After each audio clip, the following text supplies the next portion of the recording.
Hello friends, स्वागत है आपका आपके चैनल स्पेशल एसपी स्टडी में। तो आज हम बताने वाले हैं मेरी मोस्ट इम्पोर्टेंट चैप्टर। ठीक है फ्रेंड्स, आज हम मोस्ट इम्पोर्टेंट चैप्टर पे बात करने वाले हैं जो हमारे, ठीक है फ्रेंड्स, टाइम के मैनेजमेंट को बहुत ही ज़्यादा प्रभावित करेगा। ठीक है फ्रेंड्स, आपके टाइम का जो मैनेजमेंट है, ठीक है फ्रेंड्स, कि कौन सा टाइम हमको कहाँ इन्वेस्ट करना है। ठीक है दोस्तों, कौन सा टाइम कहाँ लगाना है, उस टाइम के बारे में बताएगा ये वीडियो आपको। ठीक है दोस्तों, क्योंकि क्योंकि क्योंकि बोर्ड एग्जाम बिल्कुल नज़दीक आते जा रहा है दोस्तों, और हमारा टाइम यूं ही निकलता जा रहा है। और जिस प्रकार से तैयारी करनी चाहिए उस प्रकार से हम लोग तैयारी कर ही नहीं रहे हैं दोस्तों। अगर हम उस प्रकार से तैयारी नहीं कर पाएंगे तो आपका जो 90% बोर्ड में नंबर लाने का जो प्रण है वो कैसे पूरा होगा दोस्तों। हम आपको 99.9, ठीक है फ्रेंड्स, 99.9 नंबर लाने की हर वो कोशिश करेंगे। ठीक है फ्रेंड्स, जो हमें करनी चाहिए। ठीक है दोस्तों, तो हम आज इसी वीडियो में आपको सामाजिक विज्ञान के 70 में 70 नंबर, ठीक है दोस्तों, 70 में 70 नंबर बिल्कुल फिक्स कर देंगे दोस्तों। अगर आप इसकी क्वालिटी से पढ़ोगे, जिस क्वालिटी से हम बता रहे हैं, तो आपका 70 में 70 नंबर बिल्कुल फिक्स रहेगा दोस्तों। आपका 70 में 70 बिल्कुल, अगर आप इसी क्वालिटी से पढ़ते हो तो दोस्तों। तो चलो आगे बढ़ते हैं दोस्तों वीडियो में, कि वीडियो को किस प्रकार मतलब आपको देखना है। पहले बढ़िया शांति से पढ़ना है इस वीडियो को, बस आप आखिरी तक देखना है दोस्तों। बस आखिरी तक वीडियो देखें, आपको ऑटोमेटिक समझ में आ जाएगा दोस्तों। तो आपने अगर चैनल को सब्सक्राइब नहीं किया तो पहले चैनल को कर लें सब्सक्राइब, इसके बाद वीडियो के आगे बढ़ें। तो आज हम इस वीडियो में बताने वाले हैं क्या, इसमें बताना चाहते हैं कि आपको आपके बोर्ड एग्जाम में क्वेश्चन कहाँ से और कितने नंबर का पूछा जाएगा दोस्तों, कहाँ से कितने नंबर का पूछा जाएगा। तो आज हम सामाजिक विज्ञान के चैप्टर के बारे में चर्चा करेंगे दोस्तों। सामाजिक विज्ञान जो हमें 70 अंक का, जो हमारे रहेंगे कुल योग इनका 70 अंक का। ठीक है फ्रेंड्स, इनके कुल योग कितना होगा, 70 अंक। और इन्हें हमें हमारे जो सामाजिक विज्ञान है इसे 4 भागों में डिवाइड किया गया है। आप जैसा कि जानते हो कि इसे 4 भागों में डिवाइडेड किया गया है। पहला क्या है, भारत और समकालीन विश्व। ठीक है फ्रेंड्स, इतिहास का जो लेसन है, भारत और समकालीन विश्व, इस जो इतिहास कहलाता है हमारा। ठीक है फ्रेंड्स, फर्स्ट चैप्टर क्या है हमारा, इतिहास का है। ठीक है, दूसरा समकालीन भारत। ठीक है फ्रेंड्स, समकालीन भारत। ठीक है फ्रेंड्स, समकालीन भारत यानी कि भूगोल, ये हमारा दूसरा चैप्टर है भूगोल का। और तीसरा चैप्टर चैप्टर हमारा है लोकतांत्रिक राजनीति। ठीक है फ्रेंड्स, और तीसरा चैप्टर क्या है, नागरिक शास्त्र का। और आर्थिक विकास की समझ। ठीक है फ्रेंड्स, आखिरी चैप्टर हमारा है और नागरिक शास्त्र के जस्ट बाद है हमारा अर्थशास्त्र का चैप्टर। तो हम केवल आपको इस वीडियो को बनाने का एक ही उद्देश्य है कि आप प्रत्येक क्वेश्चन को उतना ही टाइम दें जो कि जितना वैल्यूबल है। ठीक है दोस्तों, जो जितना कीमती है उसे उतना ही टाइम दे, अदर टाइम ना दे दोस्तों, क्योंकि हमारे पास उतना टाइम बचा नहीं है। मात्र 2 या 3 महीने का टाइम है। ठीक है दोस्तों, 2 या 3 महीने का टाइम है। और अभी हम जानते हैं कि आपकी तैयारी कैसी है, इसीलिए आपको इस इतनी टाइट करनी है आपको अपनी तैयारी कि किसी प्रकार की कोई टेंशन ना रहे फ्रेंड्स, आपका 90% आने से कोई ना रोके। ठीक है फ्रेंड्स, तो यहाँ पे क्या बताया गया है कि जो आपके अंक है, ये 70 अंक आपको मिलेंगे। 70 अंक मिलेंगे आपको खुद पेपर करने पर। ठीक है, 30 अंक आपको प्रोजेक्ट कार्य के मिलेंगे जो आपको विद्यालय से दिए जाएंगे। ठीक है फ्रेंड्स, जो आपको विद्यालय से 30 अंक दिए जाएंगे। तो इसमें केवल आपको ये बताना चाहता हूँ कि भारत और समकालीन विश्व से आपको केवल और केवल कितना नंबर मिलेगा, 20 नंबर। ठीक है फ्रेंड्स, आपको 20 नंबर ही मिलेगा भारत और समकालीन विश्व यानी कि इतिहास चैप्टर में आपको 20 नंबर मिलेगा। आपको इतिहास को इतना पढ़ना है कि आपको 20 नंबर मिल जाए केवल। ठीक है फ्रेंड्स, और ये भी बताऊंगा मैं आगे, ठीक है फ्रेंड्स, कि आपको कितना पढ़ना है, कौन कौन सा चैप्टर, कौन कौन सा वर्ड्स पढ़ना है आपको, और आपका नंबर फिक्स टू फिक्स आपको मिल जाए दोस्तों। इसके बाद आपको समकालीन भारत, ठीक है फ्रेंड्स, समकालीन भारत यानी कि भूगोल को आपको बहुत ही गहराई से पढ़ना है दोस्तों। भूगोल को, क्योंकि भूगोल में भी आपको 20 नंबर मिल रहे हैं दोस्तों।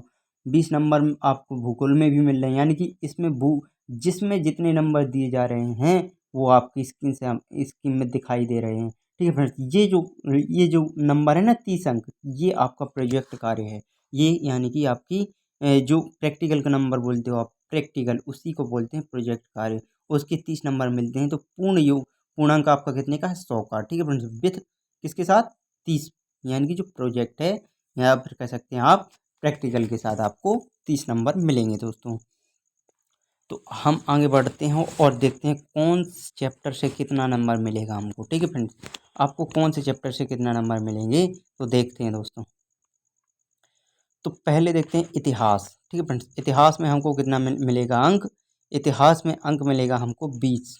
ठीक है फ्रेंड्स, 20 अंक मिलेगा, जो कौन कौन से लेसन से मिलेगा। ठीक है दोस्तों, तो इस लेसन में, इस चैप्टर में क्या रहेगा, इस चैप्टर में घटनाओं और प्रक्रियाएं, ठीक है, घटनाएं और प्रक्रियाएं रहेंगी इस चैप्टर में। इसके टोटल चैप्टर में क्या रहेंगी, घटनाएं और प्रक्रियाएं। ठीक है फ्रेंड्स, घटनाएं प्रक्रियाएं। इसमें लिखा है यूरोप में राष्ट्रवाद का उदय। ठीक है फ्रेंड, यूरोप में राष्ट्रवाद का उदय, आपको इस चैप्टर को बस पढ़ना है। और इस चैप्टर यूरोप में राष्ट्रवाद का उदय और भारत में राष्ट्रवाद का उदय। ठीक है फ्रेंड, ये आपको 4-4 नंबर, जो फर्स्ट लेसन आपका 4 नंबर है और सेकंड लेसन आपका 4 नंबर। यानी कि आपको क्वेश्चन को इस प्रकार से पढ़ना है कि आपको केवल और केवल 4 अंक मिल जाए दोस्तों। इससे आपको 4 अंक का लालच होना चाहिए, ज़्यादा अंक की नहीं दोस्तों। अगर आप ये कर रहे हो कैसा, कि अगर आप सोच रहे हो कि इसी को पढ़ लेते हैं बढ़िया, यूरोप यूरोप के बारे में हमें कुछ नहीं आ रहा है, या फिर हमें नए गांधी जी के बारे में कुछ नहीं आ रहा है, या कुछ में इसी में से सिस्टम में से कुछ नहीं आ रहा है, तो ये आपकी गलत सोच है दोस्तों।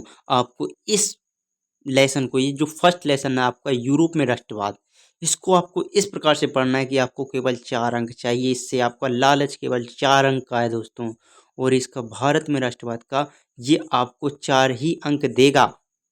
अगर आप इस पे टाइम स्पेंड ज़्यादा कर रहे हो, ठीक है फ्रेंड्स, इस लेसन पे भारत में राष्ट्रवाद, यानी कि प्रथम विश्व युद्ध से लेकर खिलाफत से लेकर असहयोग से लेकर नमक सत्याग्रह से लेकर सविनय विज्ञान आंदोलन पर अगर आप ज़्यादा टाइम दे रहे हो तो आपका ये टाइम बर्बाद हो रहा है दोस्तों। ठीक है फ्रेंड्स, आपको टाइम इतना ही देना है जितना कि इसको देना है दोस्तों, जितना कि इसको देना है यूरोप में राष्ट्रवाद को। क्योंकि 4 अंक ये दे रहा हो, 4 ही अंक ये दे रहा। हमारी सबसे बड़ी गलती क्या होती है दोस्तों, कि हम इसको टाइम थोड़ी कम देते हैं, इसको थोड़ी ज़्यादा दे देते हैं। ठीक है दोस्त, ऐसा नहीं करना है आपको, आपको टाइम इतना देना है, इसका 4 अंक है तो आपको इसे 4 अंक जैसा ही पढ़ना हो, 4 अंक जैसा इसे पढ़ना दोस्तों, ताकि आपको 4 अंक मिल जाए। और बस दोस्तों, अब देखते हैं नेक्स्ट चैप्टर में।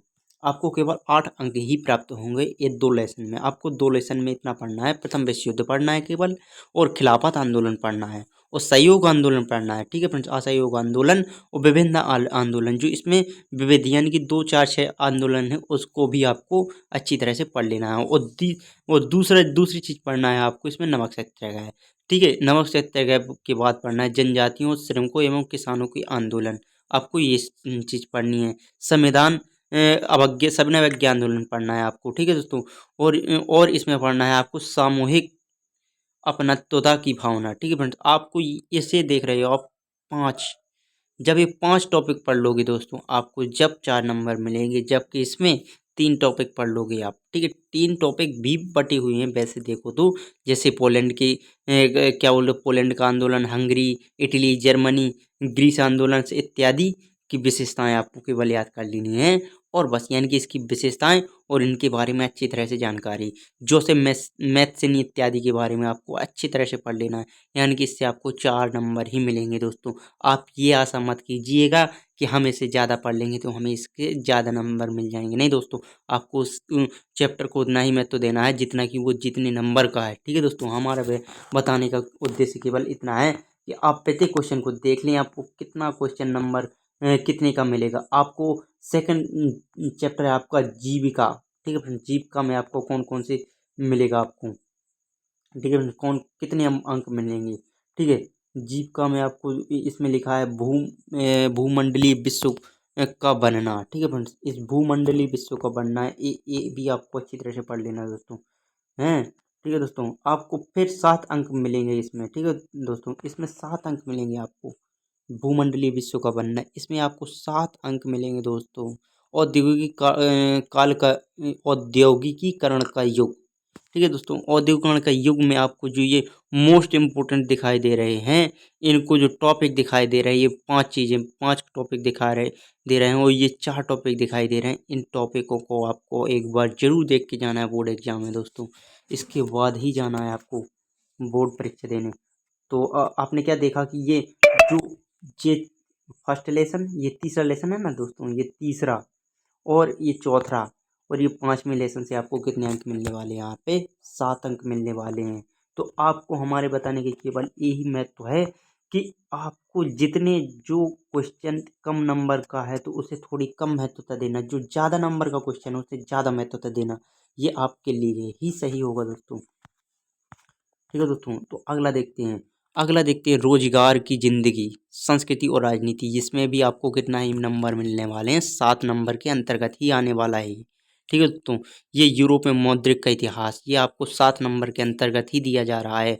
ये आपको कितने चैप्टर हैं, एक चैप्टर पीछे, 3 चैप्टर में से आपको केवल 7 अंक मिलेंगे दोस्तों। और फिर देखते हैं मानचित्र का कार्य, सबसे ज़्यादा आपको देखो ये मानचित्र का कार्य है। इस मानचित्र के कार्य में आपको कितना अंक दिया जा रहा है? यहाँ पे आपको अंक दिया जा रहा है 5। ठीक है दोस्तों, मानचित्र के कार्य में केवल 5 नंबर दिए जा रहे हैं। और मानचित्र में आपको किस किस चीज़ से रिलेटेड क्वेश्चन पढ़ने हैं दोस्तों? तो मानचित्र से रिलेटेड आपको क्वेश्चन पढ़ने हैं। कौन कौन से? आपको इतिहास में पढ़ना है। इतिहास से कौन कौन सी चीज़? भारत का रूपरेखा एवं राजनीतिक मानचित्र पढ़ना, आपको राजनीतिक मानचित्र पढ़ना है। भारत में राष्ट्रवाद, ठीक है फ्रेंड्स, भारत में राष्ट्रवाद 1918 से लेकर 1930 तक का। ठीक है फ्रेंड्स, इसको आपको अच्छी तरह से पढ़ के जाना है। इस क्वेश्चन में से आपको ये 5 नंबर पूछे जाएंगे दोस्तों। और भारतीय राष्ट्रीय कांग्रेस के अधिवेशन, इसमें भी आपका कोई ना कोई एक नंबर पूछा जाएगा दोस्तों। ठीक है फ्रेंड्स, और आपका कलकत्ता सितंबर, कलकत्ता, नागपुर और हैदराबाद, यानी कि जो भारतीय राष्ट्रीय कांग्रेस के अधिवेशन हुए हैं, कहाँ कहाँ हुए हैं आपको ये जानते होंगे दोस्तों। आप जानते हो भारतीय राष्ट्रीय कांग्रेस के अधिवेशन कहाँ कहाँ हुए हैं? कलकत्ता में, नागपुर में, मद्रास और लाहौर में। ये कौन कौन से कहाँ कहाँ पर हुए, आपको इसकी जानकारी अच्छी तरह से याद कर लेनी है दोस्तों। और दूसरा सिस्टम क्या दिया गया है यहाँ पे? दूसरा सिस्टम दिया गया है यहाँ पे भारतीय राष्ट्रीय आंदोलन के महत्वपूर्ण केंद्र। ठीक है फ्रेंड्स, ये भी आपको 5 नंबर ही देगा दोस्तों। ये 2 चैप्टर दिखाई दे रहे हैं आपको। ये आपको इतने चीज़ों में से ज़्यादा नहीं पढ़ना है दोस्तों। आपको केवल भारतीय राष्ट्रीय कांग्रेस के अधिवेशन पढ़ लेना है, तो आपका 2.5 नंबर कोई नहीं काटेगा दोस्तों। भारतीय राष्ट्रीय कांग्रेस के अधिवेशन में से आपका 2.5 नंबर ही फिक्स है दोस्तों। और 2.5 नंबर इन चीज़ों में से फिक्स है, जैसे कि भारतीय राष्ट्रीय आंदोलन के महत्वपूर्ण केंद्र। ठीक है फ्रेंड्स, भारतीय राष्ट्रीय आंदोलन के महत्वपूर्ण केंद्रों में से आपको क्या कितने नंबर मिलेंगे? 2.5 नंबर मिलेंगे दोस्तों, 2.5 नंबर। ठीक है फ्रेंड्स, 2.5 नंबर आपको भारतीय राष्ट्रीय कांग्रेस के क्या मिलेंगे? जो कहाँ महत्वपूर्ण केंद्र थे राष्ट्रीय आंदोलन के, जैसे कि कौन कौन से? चंपारण, बिहार, खेड़ा, अहमदाबाद, अमृतसर, चौरी चौरा कांड, दांडी यात्रा, इनके बारे में क्वेश्चन पूछे जाएंगे। और आपको 2.5 नंबर ये फिक्स कर देता है। और 2.5 नंबर आपके अधिवेशन। ठीक है फ्रेंड्स, कौन कौन से अधिवेशन हुए? कलकत्ता, नागपुर, मद्रास और हैदराबाद। ठीक है फ्रेंड्स, हैदराबाद नहीं, लाहौर है। ठीक है दोस्तों, इन अधिवेशनों से आपको कितना 2.5 नंबर मिलेंगे? 2.5 नंबर इन आपको राष्ट्रीय आंदोलन से संबंधित क्वेश्चन होगा। आपको ज़्यादा दिमाग नहीं लगाना है दोस्तों, आपको इतना ही पढ़ लेना है। ठीक है फ्रेंड्स, ये फर्स्ट चीज़ और ये सेकंड चीज़, आपको ये 2 चीज़ें पढ़ लेनी हो और आपको 5 नंबर मिल जाएगा दोस्तों। आपके सामने है बिल्कुल कि कौन कौन सी चीज़ें पढ़नी है आपको दोस्तों। देख सकते हो आप, एक बार और देख लीजिएगा, आप बिल्कुल गौर से देख लीजिए फ्रेंड्स। ठीक है फ्रेंड्स, 1930 तक का विवरण ही देना है यहाँ पे। 1918 से 1930 तक की मध्य की विवरण, यानी कि जो राष्ट्रीय कांग्रेस के अधिवेशन हुए हैं, इनके 1918 से 1930 के मध्य तक ही पढ़ना है आपको। इसके बगैर क्वेश्चन बहुत कम आते हैं दोस्तों, बहुत कम चांस होते हैं कि ऐसा आए कि जो सिलेबस दिया गया हो। ये हम सिलेबस कहाँ से बता रहे हैं? एनसीईआरटी बेस्ड सिलेबस है। ठीक है फ्रेंड्स, जो एनसीईआरटी जो लागू करता है वो सिलेबस है दोस्तों। तो आपको अब देखते हैं क्वेश्चन नंबर 20, यानी कि भूगोल से आपको क्या क्या क्वेश्चन आएंगे दोस्तों। भूगोल से कौन कौन से क्वेश्चन आएंगे और कितने अंक दिए जाएंगे, कितने अंक निर्धारित है भूगोल के लिए। ठीक है फ्रेंड, तो सबसे मोस्ट इम्पोर्टेंट आपको संसाधन एवं विकास, संसाधन और विकास से कितने क्वेश्चन दिए, कितने अंक दिए जाएंगे दोस्तों। संसाधन और विकास में आपको क्या पढ़ना है? संसाधनों का विकास किस प्रकार से हुआ है, संसाधन नियोजन हम कैसे कर सकते हैं, भू संसाधन, भू उपयोग, ठीक है फ्रेंड्स, भूमि को किस प्रकार से उपयोग ला सकते हैं। भारत में भूमि उपयोग की प्रारूप, यानी कि भारत के कितने प्रकार से भारत की भूमि का उपयोग किया जा रहा है, कृषि से लेकर हर प्रकार से आप लिख सकते हो। भूमि निम्नीकरण, ठीक है फ्रेंड्स, भूमि निम्नीकरण आपको पूछ रहा है, भूमि निम्नीकरण, ठीक है फ्रेंड्स। और संरक्षण एवं उपाय, यानी कि जो भूमि है उसके संरक्षण के मध्य में भी आपको क्वेश्चन पूछे जाएंगे दोस्तों। और मृदा संरक्षण, मृदा संरक्षण आपको मोस्ट इम्पोर्टेंट है। मृदा का वर्गीकरण किस प्रकार से बांटा गया है मृदा को, ठीक है फ्रेंड्स, मृदा अपवर्तन एवं क्षरण, ठीक है फ्रेंड्स, मृदा क्षरण कैसे होता है और किस प्रकार से उसके उपाय हैं, ये आपको मोस्ट इम्पोर्टेंटली आपको पढ़ लेना है। आपका नंबर जो फिक्स हो जाएगा दोस्तों। आपको आप जैसे भाग भी कर सकते हो तो जैसे इसमें कितने 3 चैप्टर दिए गए, 3 चैप्टर में आपको 9 नंबर मिलने वाले हैं। यहाँ पे टोटल नंबर भूगोल में आपका 20 नंबर है और ये 3 चैप्टर मिला के आपको 9 अंक दिए जाएंगे दोस्तों। वन एवं वन्य जीव, ठीक है फ्रेंड्स, अब वन और वन्य जीव में ऐसा नहीं कि आप अदर चीजें पढ़ो, नहीं, जो सिलेबस में उसे पढ़ लो दोस्तों। सिलेबस के अदर सब्जेक्ट में मत जाइएगा आप, सिलेबस को ही देखकर पढ़िए। वन एवं वन्य संसाधन में कौन कौन सी टॉपिक पढ़ने हैं आपको। भारत में वनस्पति एवं वाणिज्य, ठीक है, वाणिज्य जात, ठीक है फ्रेंड्स, ये आपको पढ़ लेना है। और भारत में वन और वन्य जीव का संरक्षण, ठीक है फ्रेंड्स, इस क्वेश्चन को आपको मोस्ट इम्पोर्टेंटली पढ़ लेना है। भारत और वन और वन्य जीवों का संरक्षण किस प्रकार से किया जा सकता है, या फिर उसका क्षरण किस प्रकार से हो रहा है, या उनके जो वन्य जीवों को किस प्रकार से रखा जा सकता है, इसके बारे में टॉपिकली आपको बिल्कुल पढ़ लेना है दोस्तों। और हम आपको इन टॉपिकों पर भी वीडियो बना देंगे बिल्कुल इची क्वालिटी से दोस्तों। और इसमें क्या है, वन एवं वन्य जीव संसाधन के प्रकार, ठीक है फ्रेंड्स, वन और वन्य जीवों के कितने संसाधन के प्रकार हैं, समुदाय और वन संरक्षण, यानी कि समुदाय और वन संरक्षण, यानी कि वनों को किस प्रकार से बचाया जा सकता है, इसके बारे में भी आपको लिख लेना है। ये बहुत चटाऊ सब्जेक्ट है दोस्तों, इसको आप पढ़ोगे और तत्काल याद होता चला जाएगा दोस्तों। ये चटाऊ सब्जेक्ट कहलाते हैं दोस्तों, ये बिल्कुल चटाऊ सब्जेक्ट है। और तीसरी चीज है जल संसाधन। जल संसाधन से आपको ये तीन तीन क्वेश्चन, 3 नंबर आपको समझ लो, ये टॉपिक पढ़ लिए थे 3 नंबर मिल गए आपको, ये टॉपिक पढ़ लिए तो 3 नंबर को फिक्स है दोस्तों। आप आपको विश्वास नहीं है तो पढ़ के देख लेना दोस्तों, 3 अंक जरूर ना जरूर कर, 3 से ज्यादा ही पूछ लेगा, 3 से कम अंक नहीं मिलेंगे आपको अगर आप संसाधन एवं विकास पूरा चैप्टर पढ़ के आते हो। जो जो यहाँ पे टॉपिक दिए गए हैं दोस्तों, तो आपको 3 से कम नंबर नहीं मिलेंगे। और दोस्तों अब देखते हैं जल संसाधन, जल दुर्लभता एवं जल संरक्षण एवं प्रबंधन की आवश्यकता, यानी कि जल दुर्लभता, जल संरक्षण, ठीक है फ्रेंड्स, एवं प्रबंधन की आवश्यकता के बारे में आपको पढ़ लेना है। और आपका फ्री नंबर 3 नंबर, ठीक है फ्रेंड्स, 3 यानी कि फ्री, आपको ये नंबर मिलने वाले हैं दोस्तों। और देशीय नदी घाटी परियोजना, आपको नदी घाटी परियोजनाओं में भी आपको नंबर मिलेंगे दोस्तों। और कल संभावित जल संसाधन प्रबंधन एवं वर्षा जल संग्रहण, ठीक है फ्रेंड्स, ये चीजें पढ़ लोगे आपका नंबर 3 नंबर फिक्स है दोस्तों। 3 3 नंबर इसमें निर्धारित किए गए हैं दोस्तों। अब देखते हैं अगला चैप्टर, नहीं दोस्तों उसमें 3 नहीं, ये कृषि में भी दिया गया है, 3 नहीं मिलेंगे आपको, एक कृषि में भी उसी का डिवाइड किया गया है। उन 9 अंकों में से कृषि को भी डिवाइड किया गया है दोस्तों। 3 से थोड़ी कम कम नंबर मिलेंगे उनमें, ठीक है फ्रेंड, इनमें 3 से थोड़ी कम कम नंबर मिलेंगे, क्योंकि ये 4 चैप्टर हैं दोस्तों, हमने 3 देखे थे, ये चौथा भी है दोस्तों। कृषि के प्रकार, आपको कृषि के प्रकार पढ़ लेना है, शस्य प्ररूप पढ़ लेना है आपको, मुख्य फसलें पढ़ लेना है आपको, ठीक है फ्रेंड्स, मुख्य फसलें पढ़ लेना है आपको, अनाज एवं बाजरा एवं मक्का खाद्यान्न खाद्यान्न चीजें पढ़ लेनी है आपको।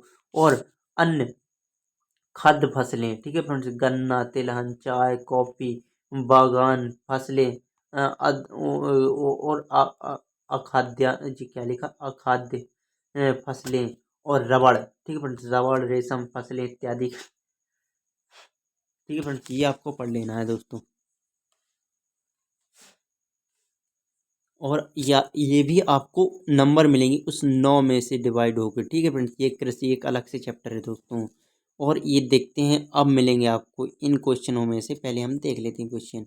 आपको 6 अंक मिलेंगे कितने, इन 3 चैप्टर, यानी कि इन 3 लेसनों को जोड़कर आपको 6 अंक मिलेंगे। कौन कौन से, खनिज एवं ऊर्जा संसाधन, खनिज एवं ऊर्जा संसाधन से आपको 2 अंक निर्धारित किए जाएंगे।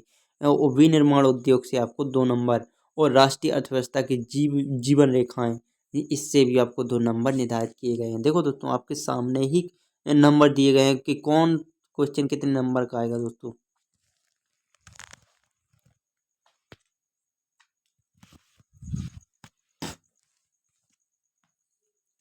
ठीक है दोस्तों, आप देखते हैं क्या है मानचित्र कार्य। अब आपका आ गया मानचित्र कार्य।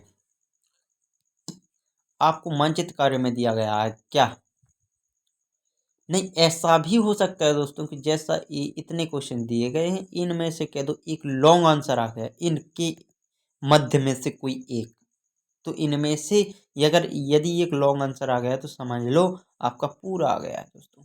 फिर आपके ये 6 ही अंक आ गए तो आपके बकाया कितने और अदर क्वेश्चन भी पूछे जा सकते हैं दोस्तों।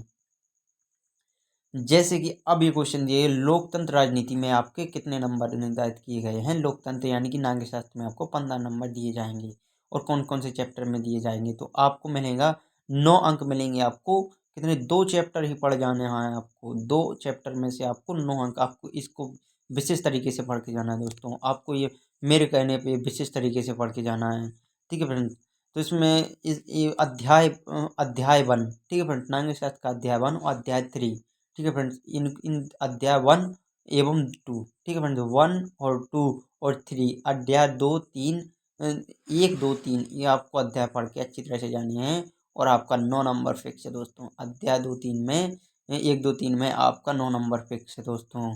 और इसकी इकाई यानी कि अब आपको इसकी इकाई कौन कौन सी है दोस्तों, लोकतंत्र के परिणाम यानी कि 6 अंक इस पर भी निर्धारित किए गए हैं दोस्तों।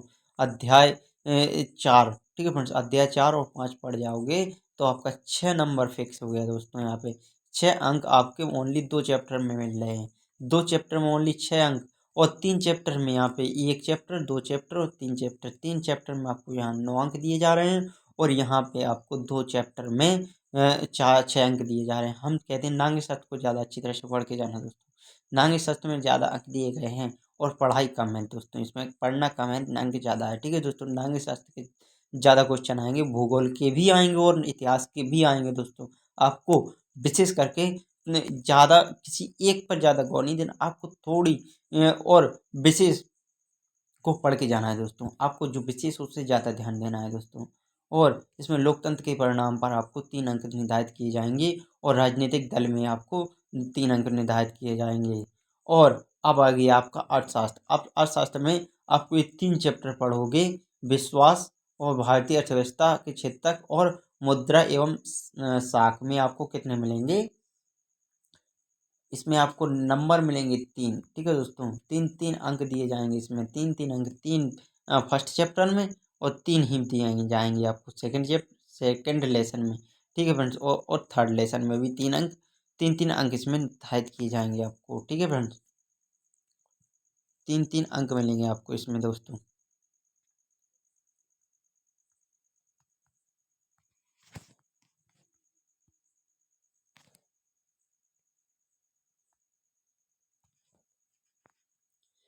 ठीक है दोस्तों, तो अब कहाँ थे हम कि दोस्तों 5 नंबर यानी कि 9 नंबर आपको ये 3 चैप्टरों को पढ़कर ही 9 नंबर मिल रहे हैं, और 6 अंक मिल रहे हैं। कौन कौन से पढ़कर दोस्तों 6 अंक, ये मैं कहता हूँ ये 2 चीज़ें आप बहुत अच्छी तरह से पढ़ के जाना, वैश्वीकरण और उपभोक्ता के अधिकार, ये आपके 3 नंबर के बिल्कुल फिक्स हैं। जिस प्रकार से नागरिक शास्त्र के 2 फ्रेंड्स थे ऐसे, जिसमें फिक्स नंबर, इसमें भी फिक्स है नंबर आपको, ठीक है फ्रेंड्स। ये बस इतना ही पढ़ के जाना है, और आपका 70 अंक, ठीक है फ्रेंड्स। ये आपका प्रोजेक्ट कार्य आ गया यहाँ से, ये आपका प्रोजेक्ट कार्य यानी कि जो आपको प्रोजेक्ट में पढ़ना है वो अलग चैप्टर है, ठीक है फ्रेंड्स। प्रोजेक्ट यानी कि ये आपको स्कूल से मिल जाएंगे, आपको इसे बताने की कोई ज़रूरत नहीं दोस्तों, वीडियो ज़्यादा लॉन्ग हो जाएगी दोस्तों, ठीक है फ्रेंड्स। तो हम यही बताना चाहते हैं कि आपको केवल जितने अंक, जिसमें जितने अंक निर्धारित हैं, आपको उतना ही ज़्यादा ध्यान देना है। जो ज़्यादा मोस्ट इम्पोर्टेंट है उस पर ज़्यादा ध्यान देना है, जो कम मोस्ट इम्पोर्टेंट है उसे कम ध्यान देना है दोस्तों। ये नहीं कह रहे हम कि किसी पर कम किसी पे ज़्यादा, नहीं, आपके अकॉर्डिंग जो आपको ज़्यादा अच्छा लगे उसे आप पर कुछ ज़्यादा ध्यान देना है। तो दोस्तों अगर आप इसी प्रकार की वीडियो चाहते हो तो चैनल को सब्सक्राइब करें और हमको सपोर्ट करें दोस्तों, और हम इस प्रकार की वीडियो आपके लिए बनाते रहेंगे। थैंक यू दोस्तों।